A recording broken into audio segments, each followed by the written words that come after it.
বিমান বিধ্বস্তের খবর শুনে উদ্বিগ্ন অভিভাবকেরা ছুটে গেছেন স্কুলে। এখনও তার সন্তানকে খুঁজছেন। এমনই একজন অভিভাবক জানালেন, স্কুল থেকে আমার মেয়ে আমাকে ফোন দিয়েছে। আমার মেয়েকে পেয়েছি, ছেলেটাকে পাইনি এখনো।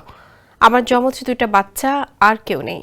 সোমবার কান্নাজড়িত কণ্ঠে কথাগুলো বলছিলেন মাইলস্টোন স্কুল অ্যান্ড কলেজের 7ম শ্রেণীর শিক্ষার্থী কাব্যের মা।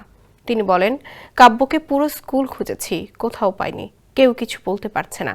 রাস্তায় একটা আননোন নম্বরের মোবাইল কল থেকে জানতে পারি আমার ছেলেকে কুর্মেটোলা হাসপাতালে নিয়ে যাচ্ছে। পরে বলেছে সেখানে রাখেনি। আমি এখনো বলতে পারি না আমার ছেলে কোথায়। এর আগে আন্তঃবাহিনী জনসংযোগ পরিদপ্তর আইএসপিআর জানিয়েছে, বাংলাদেশ বিমান বাহিনীর F-7 বিজয় প্রশিক্ষণ বিমান উত্তরায় বিধ্বস্ত হয়েছে।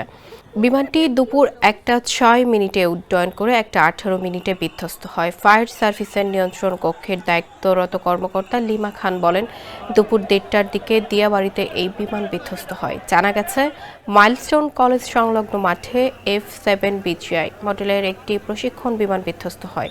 তখন স্কুল শাখায় 1ম শ্রেণী থেকে 7ম শ্রেণী পর্যন্ত ক্লাস চলছিল। হঠাৎ বিকট শব্দে বিমানটি ভেঙে পড়ায় শিক্ষার্থী ও শিক্ষকরা ভীত সন্ত্রস্ত হয়ে পড়েন। ঘটনার খবর পেয়ে অভিভাবকরাও দ্রুত সেখানে ছুটে যান।